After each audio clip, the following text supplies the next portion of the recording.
షర్మిల గారికి దాదాపు ఇన్నిసార్లు వచ్చింటారు, ఇడుపుల పైకి వచ్చారు. ఆ రోజు ఏం కనపడలే ఆమెకి, ఆ రోజు ఏం కనపడలే. ఆంధ్రప్రదేశ్లో అరాచకాలు కానీ, అవినీతి కానీ, మణిపూర్ ఇష్యూ కానీ ఏం కనపడలే. ఆమె ఆంధ్రప్రదేశ్లో కాకుండా ఎక్కడి నుంచైనా మాట్లాడుండొచ్చు. నిన్న మొన్ననే కనపడుతున్నాయి ఆమెకు సమస్యలు, నిన్న మొన్నటమే కనబడుతున్నాయి షర్మిల గారికి సమస్యలు. అంటే కాంగ్రెస్ పార్టీలో చేరిన తర్వాతే కనపడుతుందమ్మా మీకు, అంతకుముందు ఏం కనపడలేదా? ఆంధ్రప్రదేశ్లో 4 సంవత్సరాలకు ఇదే జరుగుతుంది.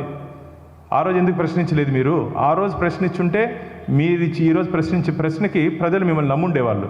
ఇది కేవలం ఆమె విమర్శించాలని చెప్పి విమర్శిస్తుంది తప్ప, భారతీయ జనతా పార్టీని మణిపూర్లో అంట, అక్కడ 2 తెగల మధ్య గొడవలు జరుగుతున్నాయి, 2 తెగల మధ్య గొడవలు జరుగుతున్నాయి.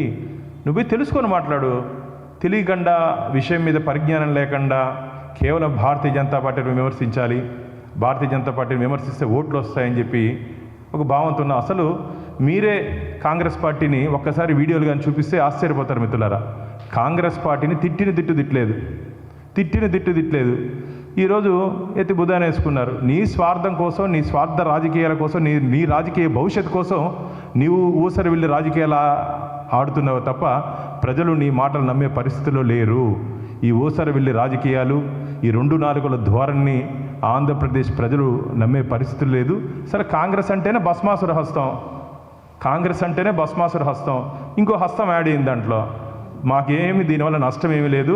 కాంగ్రెస్ పార్టీకి ఇంకో భస్మాసుర హస్తం యాడ్ అయింది. వాళ్ళు ఎక్కడ చేయబడితే అక్కడ బూడిదే.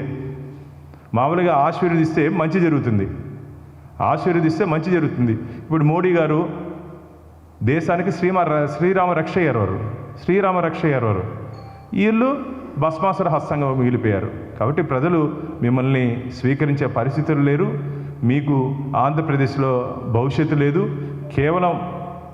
కేవలం స్వార్థ రాజకీయాలు నడపడానికి మీరు వచ్చి ఈరోజు భారతీయ జనతా పార్టీ విమర్శిస్తున్నారు. కానీ రాజకీయ పార్టీలో ఎవరన్నా చేరొచ్చు, ఎవరన్నా రాజకీయ పార్టీ పెట్టుకోవచ్చు, దానికి మాకు అభ్యంతరం లేదు.